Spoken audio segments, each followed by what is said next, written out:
Hola, hola Magdalena. ¿Estás? Lo bendiga Camilo Paredes. Hola a todos. Bueno, entonces estamos pronto a conversar. Felipe Asenjo ahí.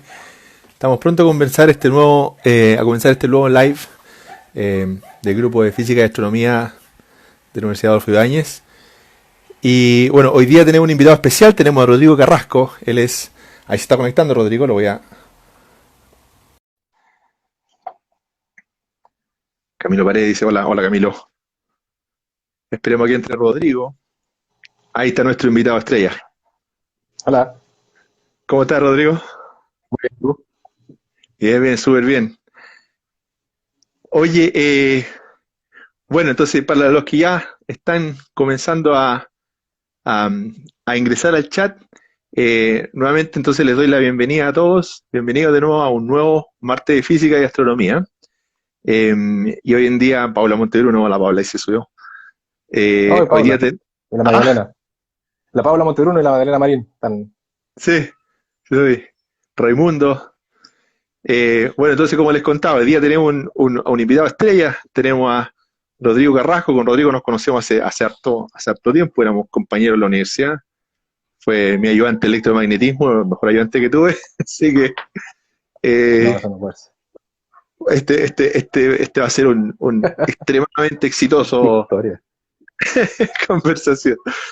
Oye, bueno, entonces lo sigo presentando. Rodrigo, el ingeniero industrial eléctrico, ¿cierto? Tú, Rodrigo, te fuiste a hacer un doctorado en investigación de operaciones, o sea, en ingeniería industrial, en el área de investigación de operaciones en la Universidad de Columbia, ¿cierto? Así que, Y después, cuéntame un poquito más de qué hiciste inmediatamente después de terminar el doctorado. a ver, la verdad que yo llegar al doctorado fue un poquito camino distinto. Yo llegué porque me puse a trabajar, estuve trabajando 4 años en una consultora americana que se llama Booz Allen Hamilton, Sí, haciendo modelos. Hacíamos modelos de, básicamente continuando un poco con lo que hacía en ingeniería eléctrica, ¿no? Que a mí me gustó justamente en ingeniería eléctrica el área de control. de control automático, me acuerdo, sí. Claro, que es una área súper, o sea, muy motivante, quizás, bueno, también tuve profesores muy motivantes, Andrés Sí, Isalaga, me acuerdo, y después quien fuera mi guía de tesis en el magíster, que fue Aldo Cipriano, y claro, los dos eran muy motivantes con los ejemplos y todas las cosas, y además que una cosa que uno a veces echa de menos cuando trabaja mucho en matemáticas es que las cosas se mueven, entonces claro, uno diseña cosas que efectivamente después puede ver que hacen algo. claro, Y después de estar haciendo modelos, encontré que era muy entretenido esto de hacer modelos, de poder tratar de agarrar conceptos importantes de algún problema de decisiones, que es como el siguiente nivel de control. En el control uno está preocupado de ver cómo se mueve el motor, cómo logra hacer una trayectoria de un robot claro, o de un, ¿no es cierto?, de un cohete, que es lo que vamos a conversar hoy día. claro. Y después tú te preguntas, bueno, ¿y para qué estoy haciendo todas estas cosas? ¿Qué es lo que va a hacer ese robot después? ¿Cuál va a ser la misión que va a estar haciendo en Marte? ¿Te fijas? Y ahí tienes Claro. modelos de ahora de decisión que están un nivel más arriba, y eso es lo que me empezó a gustar. Y ahí por eso me fui a Colombia a hacer el doctorado. Tienen súper buen programa, muy entretenido allá. Y volví porque me llamó el decano, o sea, postulé a la posición que estaba abierta en la Claro. universidad, la Adolfo Ibáñez, y bueno, y me Te llamaron la ganaste, para, te la ganaste el para, tiro. para venir. No, no sé si eso, pero fue una muy buena suerte. Qué bueno, Rodrigo. Oye, entonces, bueno, como en ese mismo aspecto, lo que tú contabas de cómo los problemas los problemas más duros de ciencia tienen aplicación en, en áreas que son impensadas. Quizás podrías partir contándonos quizás tu experiencia en eso. O sea, ¿qué problemas tú has visto, que has estudiado, que has investigado, que tú veas que tengan aplicaciones directas en algún problema, no solamente en ingeniería, sino que también quizás la sociedad, problemas prácticos que tengamos nosotros como país, como Claro. sociedad? Mira, la ventaja que uno tiene trabajando en el área que trabajo, yo trabajo en un área que se llama optimización combinatorial. Suena raro, suena quizás un nombre muy ¿Ya? rimbombante, para decir básicamente que tú tratas de buscar en problemas, los problemas combinatoriales son aquellos que tú combinas cosas, mueves cosas, como ordenas cosas, y tú lo que tratas de buscar ahí cuál es el mejor orden de esas cosas, o cuál es la mejor forma de hacer una secuencia de cosas. Y eso Claro, básicamente nos lleva directamente a lo que es diseño de algoritmos, que bueno, cuáles son los pasitos de esta receta de cocina que yo puedo hacer para tomar esa mejor decisión. ¿Ya? claro, Y ahí tiene una gran familia de diferentes tipos de problemas que son relativamente nuevos para resolver. ¿Eh? si bien son problemas bastante comunes y que la gente los trataba de resolver desde hace mucho tiempo, el tema de optimización, tener herramientas útiles y el área misma de desarrollo de la investigación de operaciones no partió hace mucho. O sea, es un área que nació de la Segunda Guerra Mundial. Partió un poquito en la primera, pero en realidad su ¿Ya? desarrollo fue en la Segunda Guerra Mundial. Cuando la pregunta ¿Qué? que se empezaron... ¿Ya? Dale, ¿Eso? No, eso te iba a nada, preguntar, ¿qué es lo que gatilló la investigación de las operaciones de la Segunda Guerra Mundial? bueno, de hecho, investigación de operaciones, la parte de operaciones viene de operaciones militares. Ese era el origen de la parte de Ah, ya. operaciones de investigación de operaciones, Qué choro. donde en este caso Inglaterra, que fue el precursor de todo esto y tiene obviamente la sociedad de investigación de operaciones más antigua del mundo, empezaron a ¿Ya? tener preguntas bien complejas de, bueno, por ejemplo, si quiero mandar un convoy con barcos y no quiero que los submarinos alemanes me lo hundan, ¿cómo modelo ese problema de teoría de juego? Ah, ¿Cómo ya, pongo el ya, ya. convoy para que la mayor cantidad de barcos con cargamento relevante en esta logística sobrevivan y ¿Mm? lleguen al otro lado? Y esas fueron preguntas que, claro, desde el punto de hacerlo, no sabían cómo hacerlo en la parte militar, pero había un montón de matemáticos en Oxford y en Claro. Cambridge, efectivamente tenían modelos que podían decir, ah, mira, yo puedo tratar de modelar ese tipo de problemas. Y con eso empezaron y aumentaron, según recuerdo los números, aumentaron como pasaron justo antes de empezar a trabajar con estos modelos, me parece que pasaba uno de cada 10 barcos ¿Ya? lograba cruzar el Atlántico de Estados Unidos y llegaron a 90% después de empezar a ocupar estas herramientas.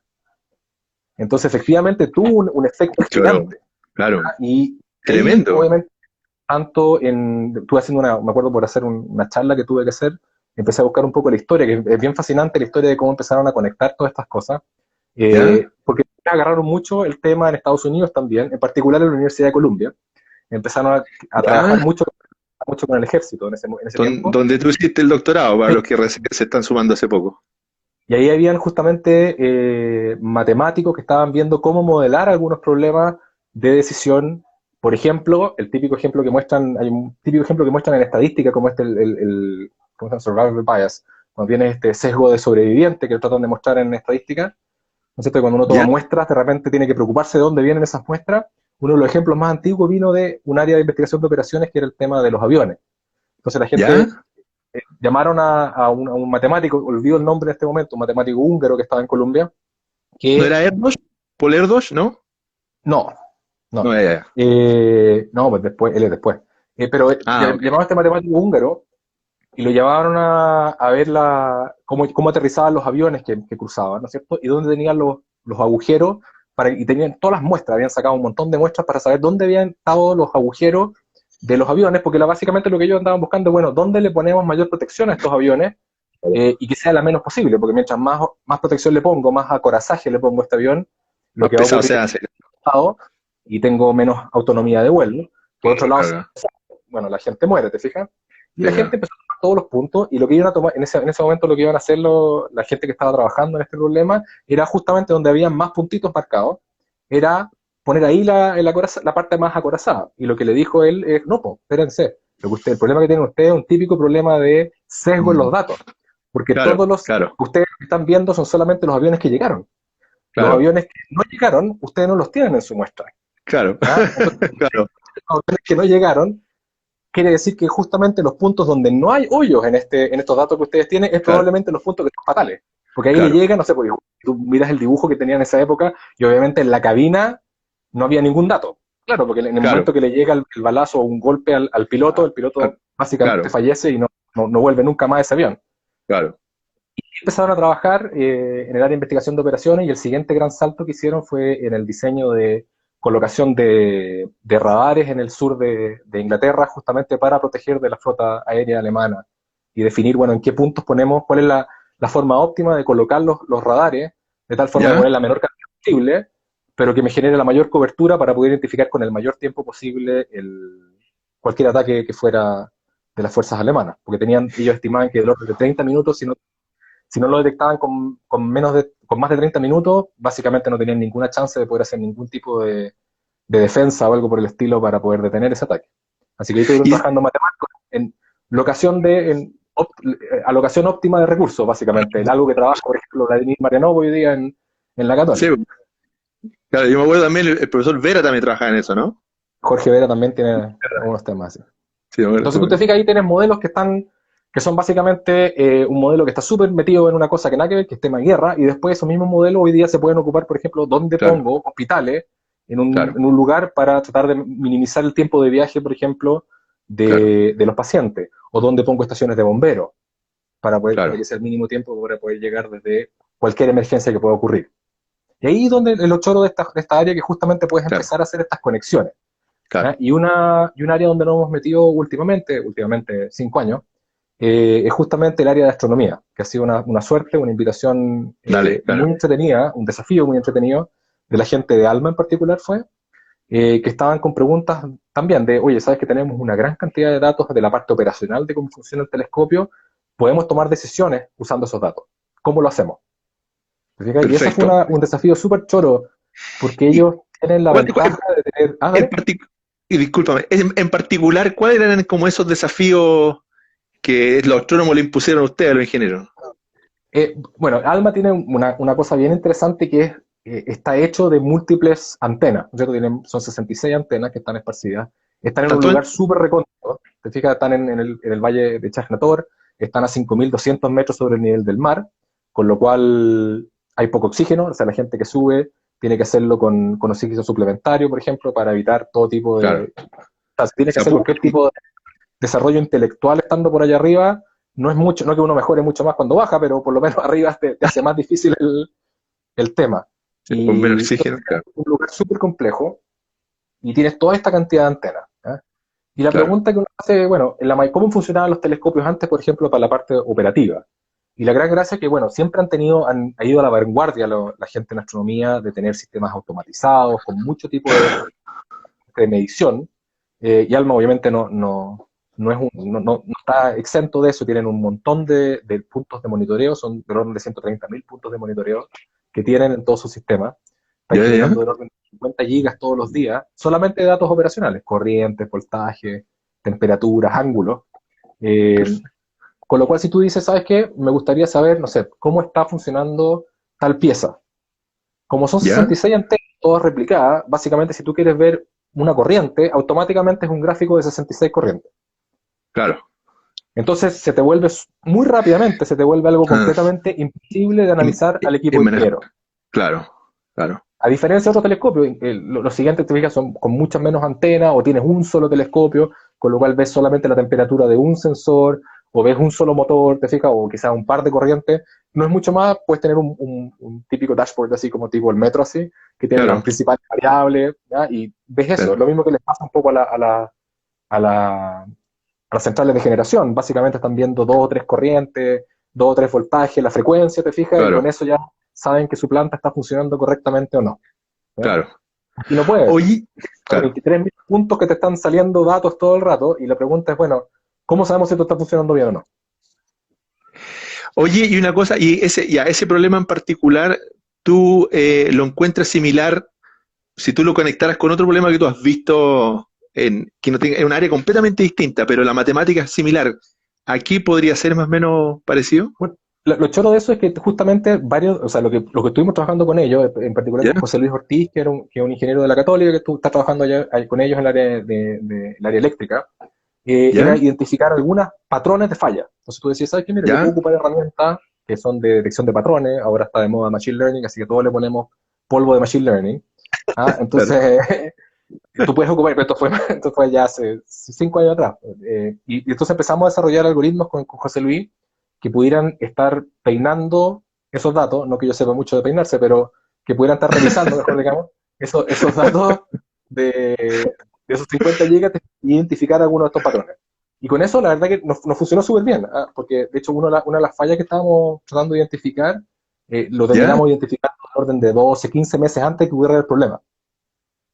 Entonces, Que obviamente, el subdirector extraordinario, del telescopio dijo, oye, qué choro esto, qué otras cosas, qué otra magia pueden hacer ustedes, qué claro, otra cosa entretenida pueden hacer. Pero eso nos abrió la puerta. Pero si tú ves ahora ese problema de detectar qué un patrón en extraordinario. datos, podríamos hacer exactamente lo mismo en un chancador de Codelco, en el metro de la línea 7 que va a estar automatizada entera, tú podrías estar identificando si ese mismo patrón sería, por ejemplo, el de que un fusible se pusiera resistivo. Que aumentara la resistencia tiene una caída en corriente lenta, Claro, muy lenta, que la podría ir detectando. Nosotros tenemos un algoritmo hoy día que está súper bueno, está bien desarrollado, que lo pudimos entrenar con datos de buena calidad, que es la gracia que tienen los telescopios, tienen datos de muy buena calidad con gente Ah, que está ya, interesada en tener datos de buena calidad. O sea, su pega claro. es literalmente una fábrica de datos de buena calidad. Eso es lo que hacen los telescopios. ¿Cómo, para los que nos escuchan, cómo tú defines qué datos son de buena calidad y qué datos son de mala calidad? Uf, a ver, la idea de tener un dato de buena calidad es que varias cosas. ¿Ah? Primero, que tengas una trazabilidad de saber cómo llegó ese dato a ese lugar donde lo estás mirando y que efectivamente entender qué es lo que está representando esa medición que estás haciendo. O sea, en el momento que veíamos con los ingenieros, con José Luis, por ejemplo, mostraba una planilla y me decía, mira, aquí tienes una corriente y tú puedes ver esa corriente. Y yo le preguntaba, bueno, ¿cómo llegó ese dato, ese 3.5 que aparece ahí? ¿Cómo llegó ahí? ¿Ya? Ah, mira, aquí está el ADC que lo discretiza, que lo mide acá, te fijas y te muestra el mapa del plano eléctrico de la pieza, aquí está tomando la muestra y tú podías abrir la pieza después y mostrarte, mira, aquí está el sensor que está tomando la medición. Entonces, de Ya, cierta forma, tú le perfecto. puedes hacer la trazabilidad y ellos los tienen en documento, con lo cual no necesitas ir a hacer esa apertura y revisar todo, pero tú sabes, mira, ya, esto está midiendo una corriente, y no es que esté midiendo una temperatura que está al lado y que con eso se asume que hay una corriente, que es distinto, ¿te fijas? Ya, ya, claro, claro, claro. Trazabilidad de efectivamente qué es lo que estás midiendo. El típico ejemplo que yo pongo cuando hacemos este tipo de ejercicio en gestión de operaciones, que es el curso ¿Ya? típico del área de ¿Sí? operaciones en la universidad, es, por ejemplo, cuando tú ves los inventarios de los supermercados. Hay muchas veces que tú ves los inventarios, los datos del sistema, y tienen números negativos. ¿Cómo puede ser que haya un número negativo? ¿Te fijas? Claro, Bueno, la razón es súper simple, porque la forma que llega el dato ahí no es porque alguien está contando yogures a un lado, sino que claro, porque hacen una suerte de dinámica dentro donde tú, claro, entró en algún momento un número y después estás claro, contando las cosas que entran versus las cosas que salen. Y si la claro, cajera pistoló, ¿no es cierto?, los 12 yogures distintos, o pistoló el primero y multiplicó por 12 en la caja, son modelos completamente distintos, porque en un sí, caso es claro, cada uno donde correspondía, y en el otro quizás pistoleó el de frambuesa y eliminó 12 de frambuesa y quizás claro, los otros 11 eran de frutilla. Y le echaste a perder el modelo de inventario completo. Te fijas, y ahí está cerrado por claro. inventario.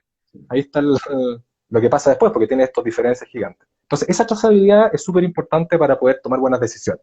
Entonces, ahí es uno de los puntos de qué es lo que es un dato de buena calidad. Y ellos, como están Ya, diseñando todo su perfecto. sistema para hacer eso, básicamente tienes datos de buena calidad, donde llegan ahí, tienes continuidad, puedes saber por qué no hay un dato o si hay un cero, qué es lo que realmente representa ese cero y no lo que tú crees que podría estar representando. Perfecto. Oye, qué interesante, qué entretenido todo esto. No, Oye, mucho. Rodrigo, Todo eso ¿ah? que tú hoy día podrías agarrar ese mismo algoritmo y hacer otras cosas, ¿te fijas?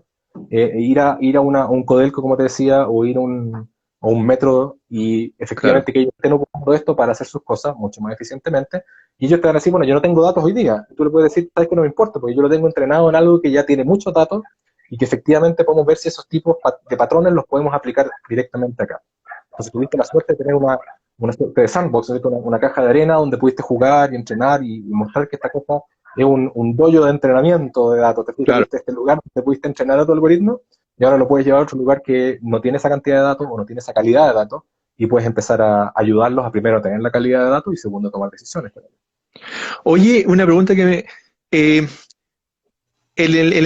tanto ¿hay alguna diferencia fundamental entre el sector público y el sector privado en el deseo de tratar de mejorar su sistema usando estos tipos de técnicas, por ejemplo? Usando esto de contratar gente, o sea, matemáticos, ingenieros, especialistas en investigación de operaciones y en este tipo de problemas para mejorar no sé, lo que sea que hagan.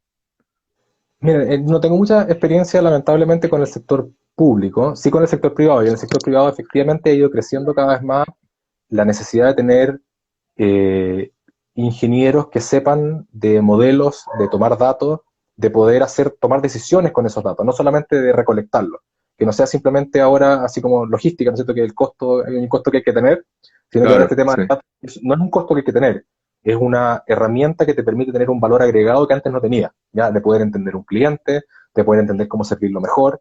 Y el mejor ejemplo de esto es Amazon. O sea, Amazon tiene una cantidad de datos gigante con la cual claro, está tomando decisiones todo el rato. Yo tengo la suerte de ser amigo del que está a cargo de la oficina de investigación de operaciones en Nueva York, y Ali, que estaba 2 años más arriba que yo en el doctorado en Columbia, y él ¿ya? trabaja hoy día en hacer modelos de, oye, si le llega el aviso de que hay que hacer 2-hour shipping, ¿cómo hacemos un modelo que nadie ha planteado antes de poder tener un producto disponible para una persona en 2 horas desde que aprieta el botón de comprar?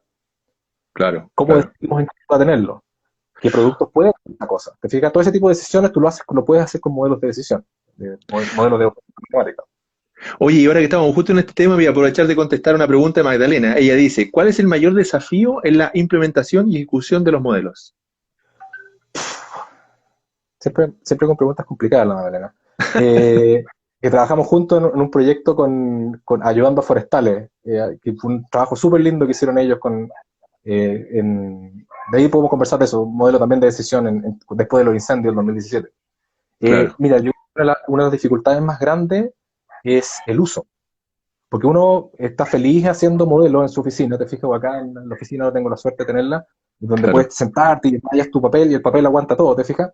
claro, Pero incluso cuando logras hacer un modelo que efectivamente funciona, después tienes que ponerte en cierta forma en el puesto de la persona que lo va a usar. claro.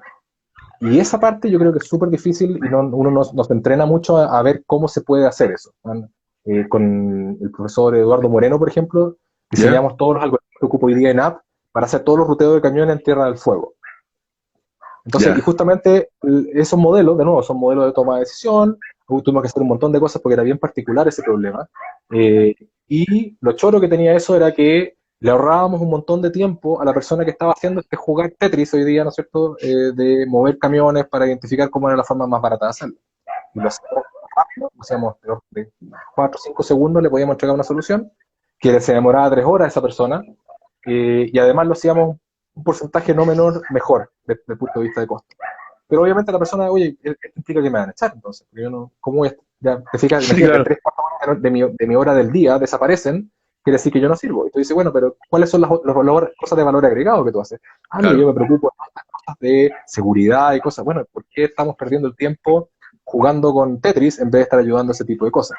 claro, Entonces, claro, ese tipo de cosas, la gente, chuta, de verdad, tienes razón, yo debería estar preocupado de que los pingüinos no estén bañados en petróleo y no en jugar Tetris con un Excel, ¿te fijas? claro. Y esa cosa cuesta hasta que uno no se da cuenta cuál es el efecto que tiene sobre ellos ese trabajo diario.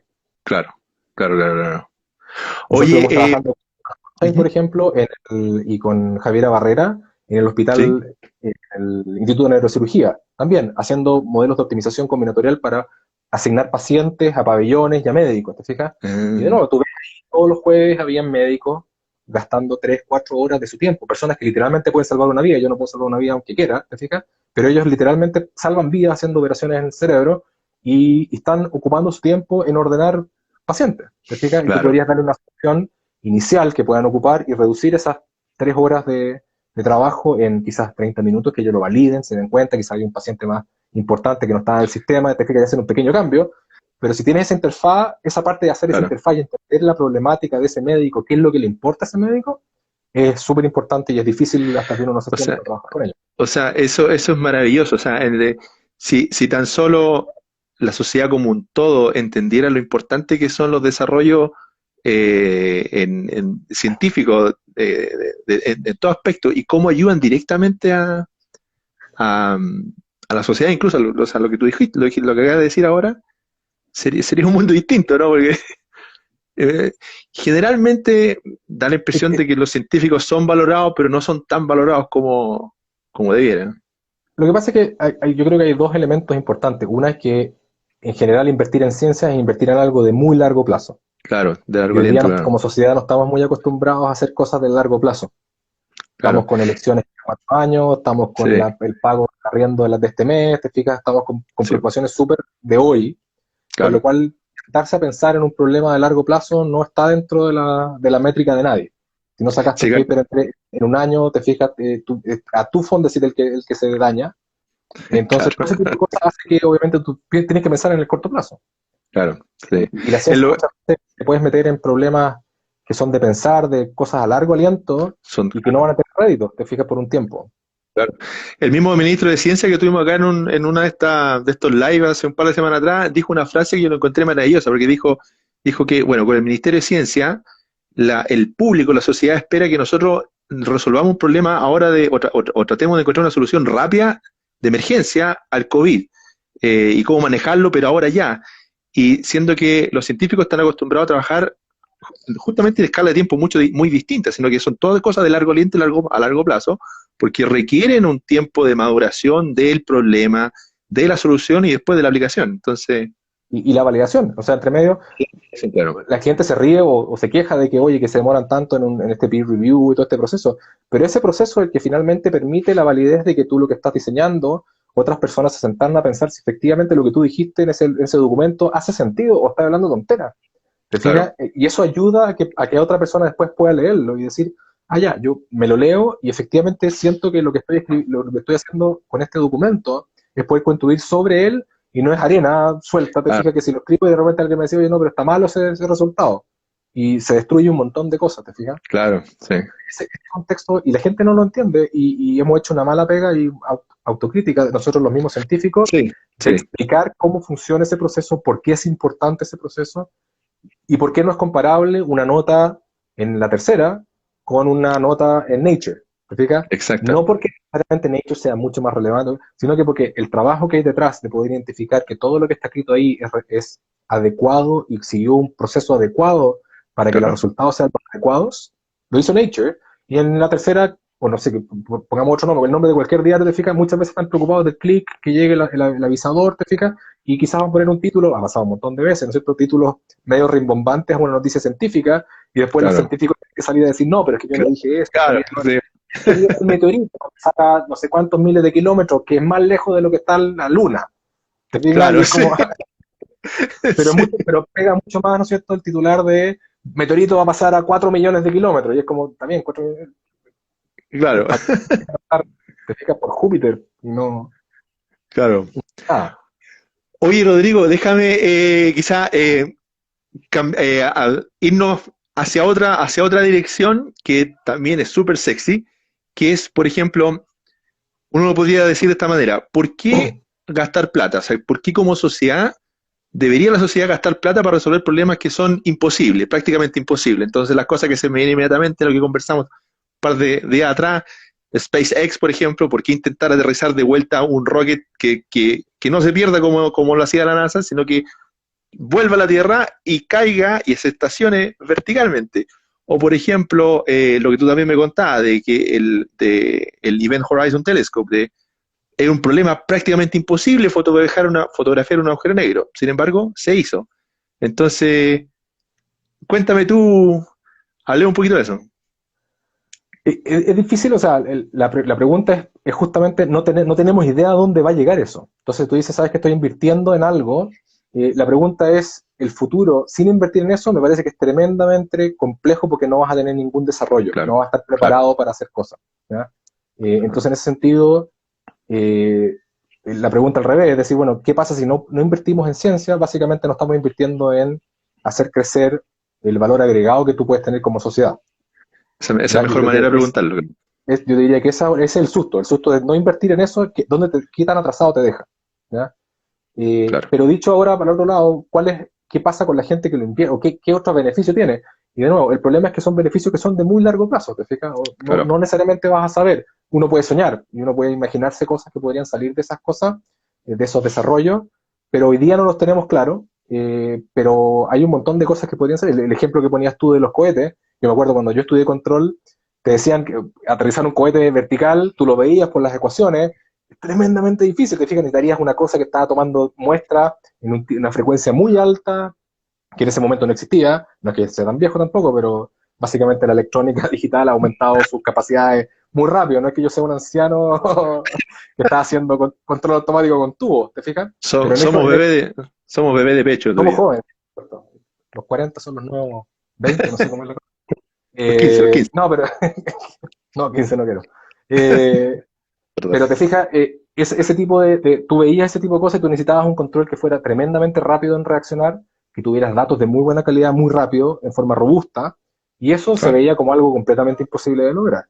Entonces la primera vez que yo lo vi, el Falcon aterrizando vertical, fue como, wow, porque Sí, tú habías visto lo complejo que era poder hacer eso. Y ahora que eso que le importa, te fijas al resto de la gente, y tú claro. dices, ¿sabes qué? Si fuimos capaces de poder resolver ese problema de control, que era Ajá. tremendamente difícil, pensábamos que era completamente imposible, Quizás hay un montón de otros problemas, incluso en ascensores o en el metro, te fijas que tú dices, ¿sabes qué? No puedo poner una cosa de levitación, estoy inventando aquí completamente, no puedo poner una cosa de levitación hoy día en el metro porque es súper difícil de controlar, así que no podría hacerlo nunca. Oye, pero ya pudimos hacer esto otro. Quizás ese claro, mismo tipo de control podríamos aplicarlo por otro lado.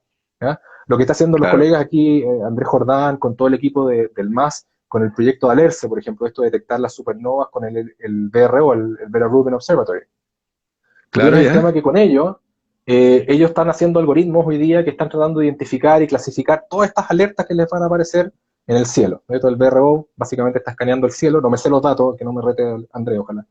Eh, Está escaneando, te fijas, los cielos están teniendo una cantidad enorme de datos de imágenes que están haciendo todas las noches, y lo que tú quieres empezar a hacer es analizar transientes, pues ya las cosas estáticas, como de cierta forma las vimos todas, y tú quieres ir viendo cosas que desaparezcan y aparezcan y que cambien de luminosidad, etcétera. Y lo que están haciendo, Quizás cuéntale un poquito a la gente la transiente, qué significa en este contexto acá. cosas que hay cambiando el tiempo. Te fijas, hoy día muchas de las estrellas, planetas y cosas que vemos nosotros, yo no soy astrónomo, así que para que no me agarre tanto astrónomo después que estoy hablando en su territorio. Pero ellos Claro, están interesados en un montón de fenómenos que están allá afuera. Hemos visto un montón de esos fenómenos que son estáticos, que los vemos hoy día, lo vio Galileo, ¿no es cierto?, con las lunas claro, dando vueltas. Son las mismas lunas que vemos hoy día. Si agarramos claro, un par de binoculares y vemos ahí Júpiter, su puntito con los 4 puntitos alrededor, ¿no claro, es cierto? Las lunas galileanas las podemos ver hoy día con un claro. binocular. Eso ya llegaron Eh, a regímenes Son las binarios ya, mismas, claro. No hay interesante nada. lo que viene antes, el transiente, como dices tú. Entonces, pero hay un montón de cosas que uno pensaría que quizás son pocas porque no las vemos nosotros con los ojos, pero hay un montón de cosas que aparecen y desaparecen. Y Andrés Claro, me contaba que van a ser del orden de millones de alertas por noche que van a aparecer. O qué sea, millones de entretenido. cosas en el cielo cada noche. Entonces ahora la pregunta es, bueno, ¿cómo? Esto no lo puede hacer con una persona, no es como a la antigua, no sé si habéis visto alguna vez los documentales de la gente cómo identifica los cometas, por ejemplo, y habían un par de ¿No? viejitos que sacaban, ¿no es cierto?, imágenes todas las noches y después la ponían una arriba de la otra y empezaban a ver si había alguna cosa que se movía más rápido que lo que se mueven todas las estrellas todo el tiempo. Con lo cual, Claro, este debe ser un objeto que no está básicamente en la misma esfera celeste que el resto de los claro, elementos. claro, Eh, bueno, eso no lo puedes hacer tú si estás generando, ¿no es cierto?, 1 tera por noche de imágenes. claro, claro, Se fue por la ventana esa cuestión. ¿Te fijas? claro, ¿Cómo lo hacemos automático? Ya, entonces están trabajando un montón ahí con la gente de la Universidad de Chile, haciendo algoritmos de Machine Learning y otras cosas, herramientas encima, para poder ¿ya? identificar y comparar cosas y a tomar alerta y poder mostrar, te fijas, estas cosas. ¿Ya? Y eso, bueno, ¿de qué nos sirve? Oye, tú podrías pensar que ese mismo tipo de algoritmo podrías ahora agarrar, en vez de tener un historial de estrella o de un pedazo del cielo, tú podrías tener un historial de mamografía e identificar cáncer de mama mucho más rápido en forma automática. Qué Si maravilloso sería eso, claro. cómo va cambiando el tejido y lo vas teniendo con estos algoritmos que van haciendo exactamente lo mismo, van analizando imagen a Y imagen eso, y dicen, chuta, y- este tejido iba cambiando así y es la típica cosa que vemos cuando empieza un cáncer. Y podríamos tener entonces una detección mucho más temprana de cáncer versus claro, cosa claro. que es cuando ya pasó, ¿te fijas? Oye, y Y esas son cosas las ya se están aplicando en, perdón, dale. no sé, que yo sepa, no se han ocupado mucho el tema Ya, de algoritmos en ese tipo de problemas. Me imagino que por la historia, que no debe haber mucha base de datos en la cual tú tengas un historial de la misma persona, varias mamografías, que puedas juntarlas con todos los temas de privacidad y cosas por el estilo que hay, claro, como claro, pueden entrenar un algoritmo. Pero por otro lado, tenemos esta cosa que se llama cielo y que tiene todos los datos que tú puedes sacarle, que a nadie le claro, importa porque son públicos esos datos, ¿te fijas? Y después puedes entrenar el algoritmo sobre eso. Entonces, quizás esos claro. mismos algoritmos se dan cuenta, este algoritmo en particular es el que es mejor para hacer esta detección. Ahora sí lo puedo ir a hacer jugar con un grupo mucho más chico de datos, de mamografía en este caso, y Claro. identificar ese tipo de cosas. Oye, y ahora aprovecho de responder o sea, que toqué una pregunta al público. Alguien preguntó si estos modelos podrían, si están ya en la salud pública en el tema del coronavirus. Yo diría que no, ¿cierto? ¿O No sí? sé, yo no estaba muy atento del punto de vista de lo que se ha hecho en Machine Learning, no trabajo mucho en el área como para saber las cosas particulares que estén ocupando en el tema de COVID. Yo sé que estuvieron haciendo unas cosas con detección en, ¿cómo se llama esto? En tomografías de pulmón, algo así estuvieron haciendo. Ya, Lo que sí estuve viendo, que sí pega en el área, es justamente, por ejemplo, la programación de los turnos de las enfermeras o enfermeros y médicos y médicas en los hospitales. Te fijas que ya, son problemas, que básicamente si tú tienes si tú no le permites que la gente tenga una cuarentena, entre comillas, chica, para identificar sus síntomas, y esta persona está todo el rato, puede terminar contagiando una ala completa de un hospital y bajarla, ¿te fijas? Porque se enferma todo el ala y no pueden volver. Claro, Entonces, hay modelos que empezaron a hacerlo en Italia, obviamente por lo que tenían ellos allá, de cómo poder asignar eh, enfermeros y médicos en las diferentes wards, en las diferentes áreas del hospital, de forma de claro. minimizar la probabilidad de que una ala completa caiga por un brote de epidemia de COVID. Y eso es un modelo de optimización, de hecho un modelo de optimización combinatoria. Qué Entonces, entretenido, man. donde se pueden aplicar esas cosas. Qué entretenido. Oye, Rodrigo, bueno, tú y yo conversamos tiempo atrás, por ejemplo, de otras aplicaciones o sea, de los problemas científicos grandes desde el punto de vista de la física, por ejemplo, la detección de ondas gravitacionales, LIGO. Cuéntanos un poquito más de cuál fue el mayor desafío desde el punto de vista de la ingeniería para poder detectar estas ondas que vienen de muy lejos y que más encima son muy tenues, o sea, prácticamente, también era un problema que se pensaba imposible en los años 60, 70, cuando me acuerdo cuando Kip Thorne eh, era el que estaba empujando para la detección tratar de imaginarse cómo construir estos detectores.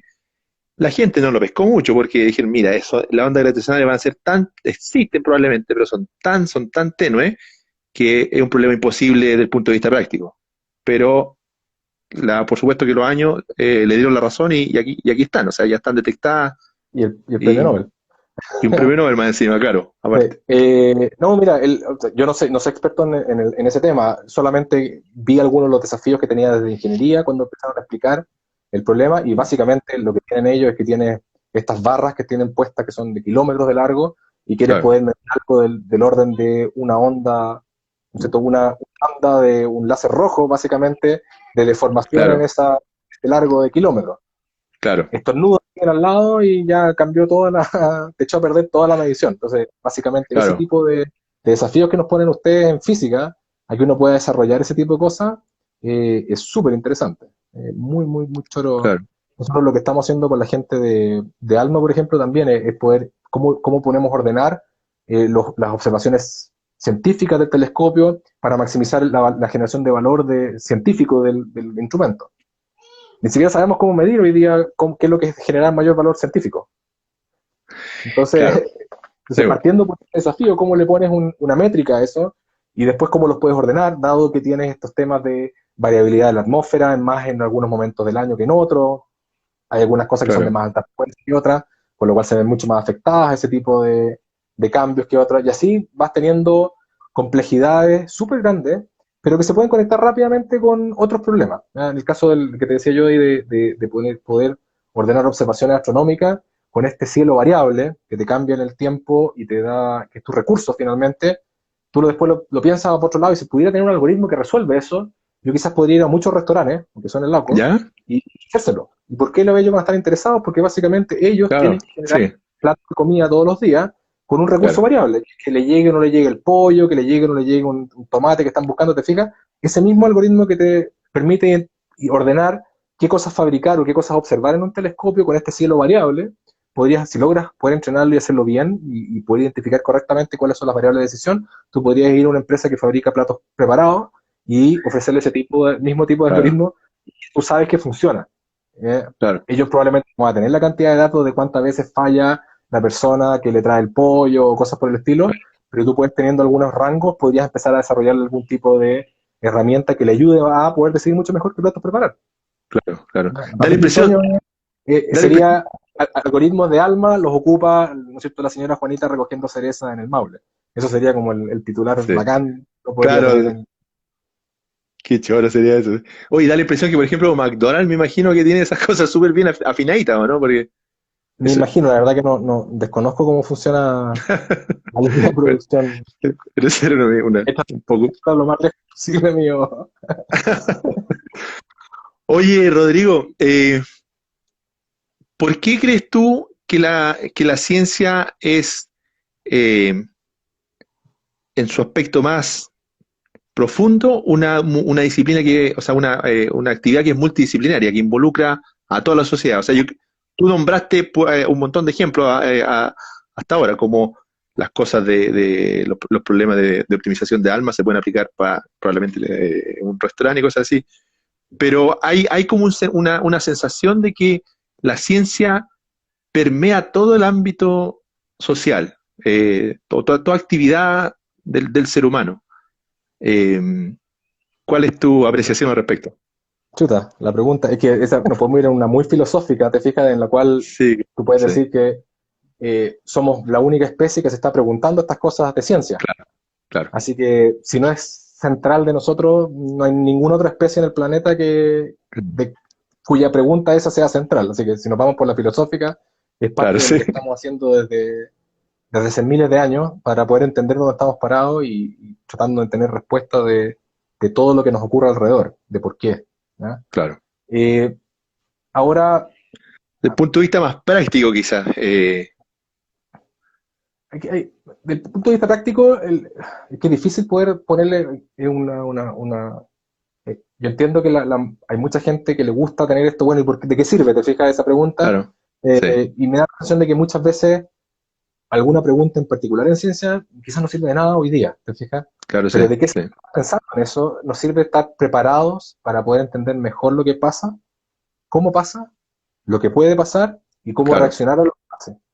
Yo creo que eso, invertir en ciencia, hasta eso nos permite entendernos a nosotros, y no solamente ciencia, quizás estamos muy enfocados también en ciencias naturales, pero las ciencias sociales hacen una labor gigante, sí, con po, mucho sí, menos datos, con modelos mucho más inestables, entre comillas, porque son cómo piensan las personas, y ¿no claro, es cierto?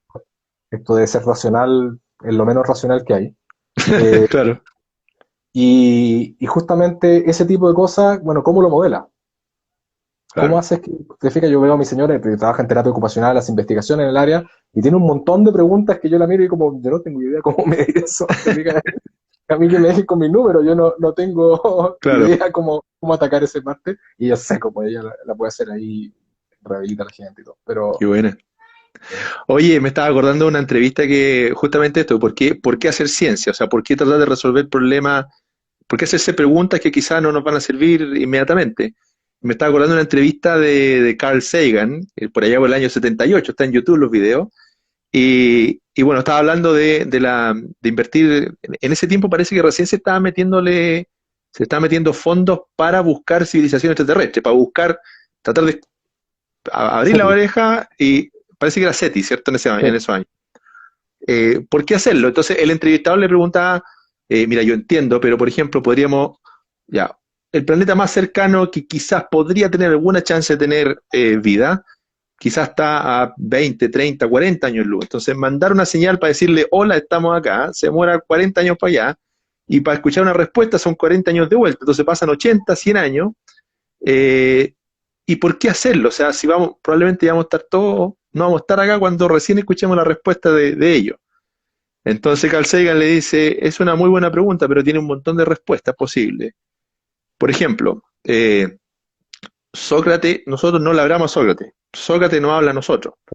Entonces es esa, entonces con eso lo dijo todo, o sea, es el legado que uno le deja a las generaciones futuras para que para que la usen, o los historiadores, para que no cometamos los mismos errores que se produjeron en la historia, para que no se repitan los errores, exactamente. cosas así. Entonces, bueno, me acordé de eso nomás Bueno, encontré sí, como yo coincido contigo, yo creo que el invertir en ciencia pensando en qué es lo que vamos a obtener mañana, eh, es hambre nomás, porque no podemos estar midiendo ese tipo de cosas. Yo me acuerdo que tuvimos una entrevista hace un tiempo atrás que participó Jocelyn Olivari, donde hablábamos sí, justamente de la visión hacia adelante.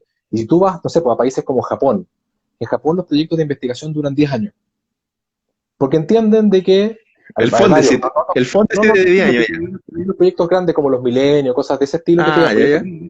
que son de partida son 10 años. Partiendo ya.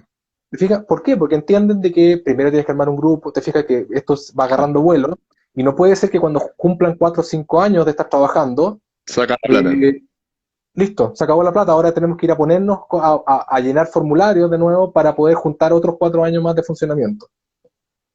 Claro, Y pierdes un montón de tiempo en administrativo en esto, obviamente tiene que estar bien controlado, no estoy diciendo que llegar y tirar plata, te fijas, pero si tú lo haces bien controlado, bien claro, armado, efectivamente tú le das un poco más de tiro largo a estas preguntas que puedes tener. ¿Ya? claro. Y que no tienen preguntas fáciles.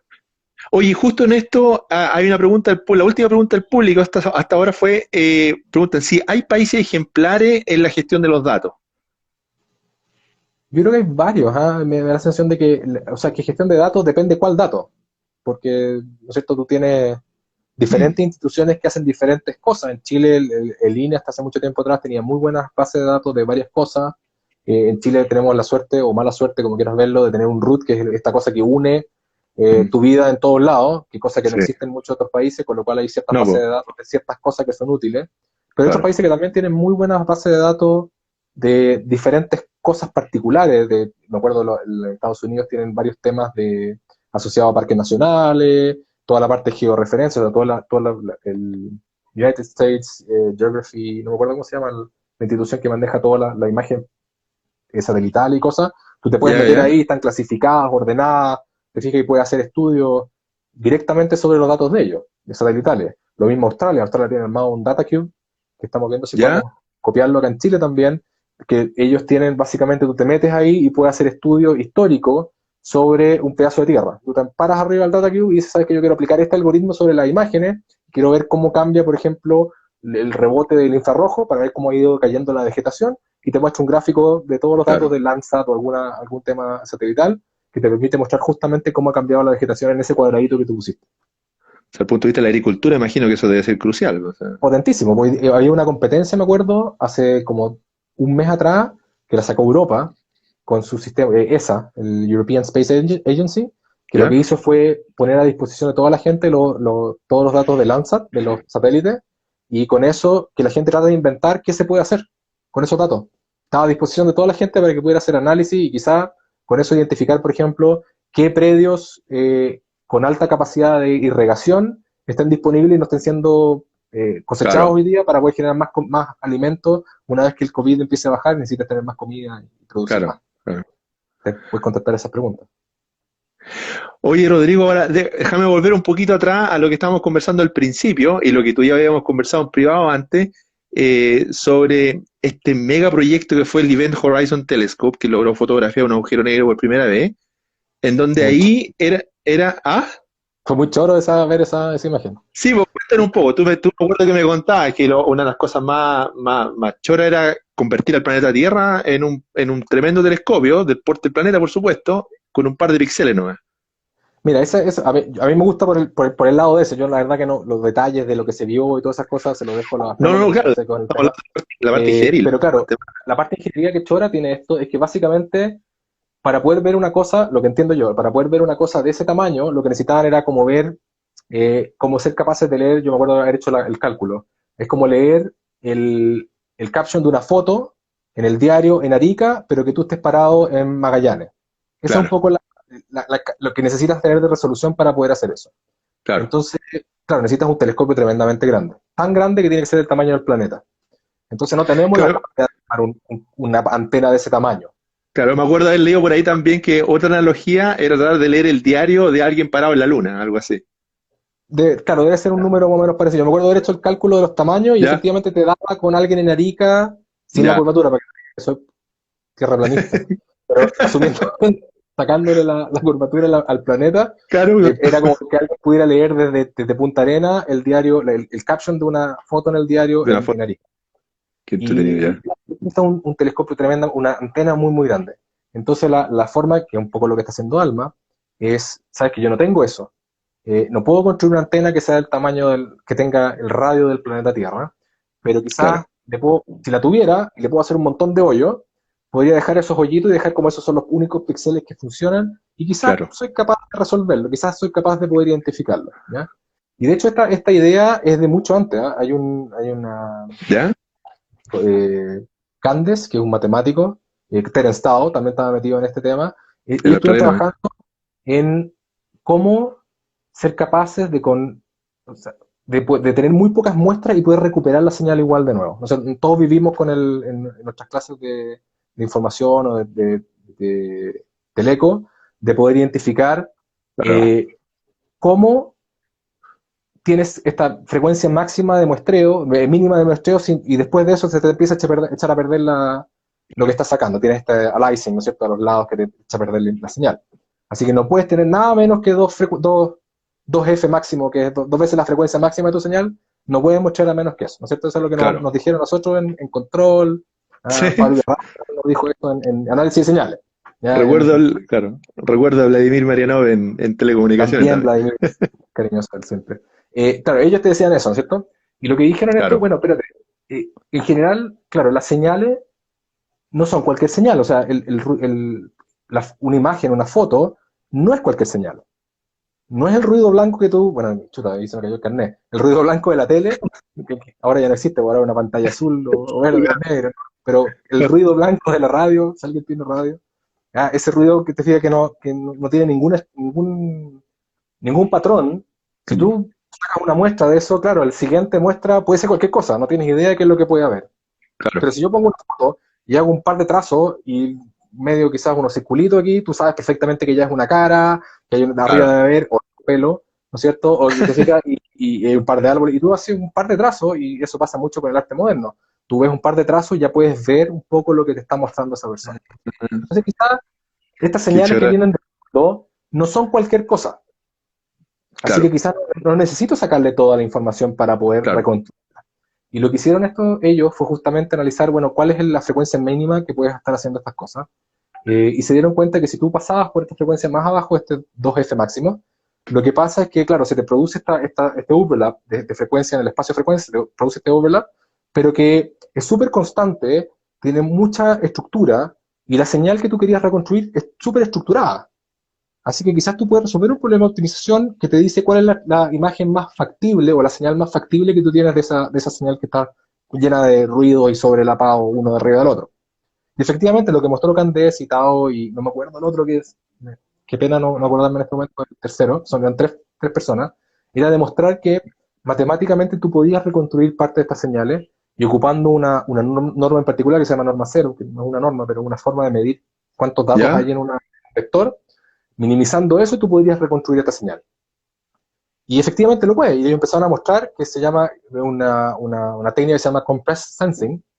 Y ¿Ya? con esta técnica de compressed sensing tú puedes, con mucho menos datos en frecuencia, reconstruir una imagen cuando esta imagen es algo de la naturaleza, te fijas, no es ruido blanco, no es algo completamente aleatorio. Y de hecho, un par Oye, qué choro eso, man. crearon una cosa que se llamaba One Pixel Camera. Y lo que ellos eran capaces, con un ¿Ya? solo píxel, moviendo un poco la cámara y sabiendo bien con un giroscopio cómo se movía la cámara, ¿Ya? reconstruir la imagen completa. Con los puros pocos píxeles que tenían, lograban sacar de muestra, reconstruir la imagen completa. La pueden buscar ahí en YouTube. El One ¿Cómo Pixel se llama? Camera. One One Pixel Pixel. Camera, ya. Ellos eran capaces de reconstruir señales, ¿te fijas? Entera, la imagen completa. ¿Ya? Y eso es Oye, qué súper interesante. básicamente lo que estás diciendo tú, entonces, es que, mira, quizá si yo tengo esta cámara y está súper mala porque le quedan solamente 8 píxeles prendidos y yo la Claro, muevo de una forma súper estable, quizás puedo reconstruir súper bien lo que estoy tratando de observar. ¿Y qué más estable en moverse que la rotación de la Tierra? Se mueve súper claro, estable. Y esos 8 claro, píxeles son 8 telescopios que tenías esparcidos, uno de ellos súper grande, que es el telescopio que es ALMA, ¿no es cierto? Pero tenías otro claro, en Canarias, varios espacios bien esparcidos en el planeta, y si estos 8 píxeles eran lo único que estaban sacando muestras, moviéndose a una cosa súper estable, que la rotación de la claro. Tierra, así que podías medir todas esas cosas, y puedes ahora, de vuelta, tratar de reconstruir esa señal que tú tenías con todos estos hoyos con algún algoritmo inteligente que permita hacer eso, que técnicamente no sería posible si que tú no tienes eso, ¿te fijas? Y ahí están todos estos algoritmos, no ocuparon competencia hasta donde yo pude ver las cosas que estuvieron haciendo, este Smiley y este algoritmo que estuvieron haciendo de MIT, y diferentes personas, hasta Katie Bauman me parece que era que era la que estaba liderando, me parece, el equipo de MIT, pero habían varios, ¿Ya? eran como 4 o 5 diferentes algoritmos que se estaban ocupando para ver si se podía reconstruir con estos 8 puntitos, estos 8 píxeles que estaban prendidos, poder reconstruir completamente la imagen original que había al otro lado. Y eso es básicamente lo que hicieron. Lograron reconstruir esta imagen solamente con 8 píxeles prendidos. Oye, qué fascinante esto en verdad, no, o sea, yo lo desconocía, es súper, En- es, y la aplicación es súper chora porque al final tú dices, vaya, ok, vimos este agujero negro, hay un montón de preguntas, va a haber un Nobel por ahí dando vueltas, te fijas que alguien se lo va a llevar, y los físicos tienen un montón de cosas para ver y efectivamente sí, hasta este circulito alrededor y todas las cosas que les encantan. claro, Por otro lado, yo digo, oye, qué choro, porque ahora eso quiere decir que quizás con un cuarto de las muestras yo puedo meterme en una resonancia magnética Y en un cuarto del tiempo, hace la misma resonancia a esa persona, pero ahora en vez de que la reconstrucción sea porque tengo todos los datos, tengo un Claro, algoritmo que pasa por encima de esos datos y puedo reconstruir esa misma pierna, ese mismo brazo, ese mismo tejido y obtener algo de una calidad casi igual a la de tener todos los datos, pero lo hago en un cuarto del tiempo. Y si lo hago en un claro. cuarto del tiempo, básicamente le puedo cobrar un cuarto a esa persona. Así que automáticamente tenemos ahora, gracias a ese desarrollo, podríamos Sí, soñar, po. no sé si se identifica, pero yo no le veo tanta lejanía, pero podríamos soñar que podrías reducir en forma importante la cantidad de tiempo y el costo Sí, po. asociado a hacer algunos exámenes médicos no invasivos, como son las resonancias, que son tremendamente Sí, útiles po. porque te permiten hacer un montón de cosas, Claro, no tienen los riesgos tan negativos como son los rayos X, claro. Bien, pero son caras, pues son caras porque claro, tienes un equipo de millones de dólares que te demora una hora, la puedes ocupar, qué sé yo, 4 o 5 veces en el día, y punto. claro. Y También es también caro. son, y desde el punto de vista del paciente son bien insufribles, porque estar ahí quieto 40 minutos es bien, Lo mismo, ¿te fijas? Y si te moviste un poquito, automáticamente claro, esa imagen ya claro, tienes que volver a hacerla, porque no sirvió de claro, nada. Ah, claro, entonces, claro, ¿cómo logras hacer esto ahora? Y de nuevo, son imágenes en frecuencia, así que básicamente es lo claro, que hacen la exactamente, resonancia claro, magnética. Es lo claro. mismo que están haciendo Qué en entretenido. Oye, Rodrigo, mira, supongo. nos quedan 3 minutos y medio prácticamente. Alcanzamos a responder una pregunta más del público que la mandó la Jocelyn. Dale. Ella pregunta, ¿qué pueden aportar las ingenieras y los ingenieros en la ciencia de datos en el futuro? O no sé si ciencia de datos, bueno, eso es lo que preguntó ella, pero quizá enfocado a tu área. Se lo entendí mucho. A ver, para que se interese. La pregunta específica fue, ¿qué pueden aportar los ingenieros y las ingenieras a la ciencia de datos en el futuro? Chuta, yo creo que la ciencia de datos está partiendo. Llevamos mucho tiempo hablando de datos, llevamos mucho tiempo, pero creo que hay una cantidad de áreas que no hemos tocado, que estamos recién desarrollando, desde cosas tan simples como tener buena trazabilidad, armar bien los modelos asociados a ellos, detectar Claro, patrones de forma más rápida, más eficiente, con menos capacidad. Hoy día tú puedes tener, estos celulares tienen un montón de capacidad, pero tampoco es mucha para poder detectar estos patrones. Entonces, ¿cómo poder hacerla de forma rápida y eficiente? Yo me acuerdo cuando estábamos jugando con el tiempo de alumno de doctorado, tratando de sacar dos imágenes, por ejemplo, y crear un mapa de profundidad cuando tienes dos imágenes con la distancia bien definida. Y, ya, y sí, sí, sí. demoraba un montón en hacerlo. Hoy día, literalmente, la cámara del teléfono la puede hacer ya. Y esto han pasado 6 años, ¿te fijas? Y nosotros con Garut me acuerdo que estábamos tratando de hacer el algoritmo para poder detectarlo y hacerlo rápido, y se Ya, demoraba igual su parte de todo. Y hoy día un celular, tú haces estas fotos que tú puedes mover, Google sacó una cámara que tú podías sí, mover un poco la cámara, claro, y lo que está haciendo básicamente es sacar las dos imágenes, claro, identificar cómo se ven los píxeles que relacionan a cada parte de tu cara respecto de una foto de la otra, y con eso crear un mapa de profundidad. Es geometría, básicamente. Ahí claro, Carol lo podía hacer en 30 segundos, ¿te fijas? Y con con ese mapa decir, ah, ya, la cosa que está adelante la quiero súper sharp, muy definida, y le pongo un filtro gaussiano a las cosas que están más lejos y están más cerca, para que se vea como difuso. Y ahora tenemos un lente que parece que fuera de $1 millón, pero en realidad no fue claro. más que un algoritmo que pasaste por delante. Entonces hay un montón de desarrollos súper interesantes que creo que se pueden hacer todavía que no sabemos cómo hacerlo. Y que hay preguntas Imagino, antes claro, de resolver, y llegan hasta el punto de incluso de la ética. ¿No? Hay un montón de temas éticos hoy día de uso de datos. Hoy día hay empresas como Amazon, claro. IBM están bajando del carro de detección facial, por ejemplo, con sus algoritmos, porque Ah, hay un claro, tema asociado a eso. ¿No? Hay un claro, montón de ejemplos de bases de datos que están mal balanceadas, en el sentido de que no, tú piensas que lo estás entrenando con datos que no tienen ningún tipo de sesgo, pero en realidad tienen un montón de sesgos de género de la gente que lo está diseñando. ¿Ah? claro, Ya han habido casos bien dramáticos al respecto de mala detección, y eso tiene, siguiendo un poco la pregunta claro, de Jocelyn, lo importante es que ojalá hubiera más ingenieras también que pudieran hacer este tipo de trabajo para claro, no tener el sello que tenemos los hombres muchas veces sin darnos cuenta. ¿Ya? claro, claro. Muchos de estos algoritmos funcionan re mal en Hoy problemas nos quedan asociados a 40 mujeres, segundos, nos quedan 40 segundos. Porque en esto asociados a se mujeres, corta sí, inmediatamente. porque justamente no tenemos personas que se han preocupado de ver que esas bases estén funcionando. Claro. Oye, me imagino, claro, o sea, las posibilidades son infinitas y el potencial es tremendo, me imagino, Sí. de Y todo tenemos varios esto. programas en la Adolfo, así que se metan a verlos, porque hay un montón de Claro, cosas para hacer y problemas de investigación también. perfecto.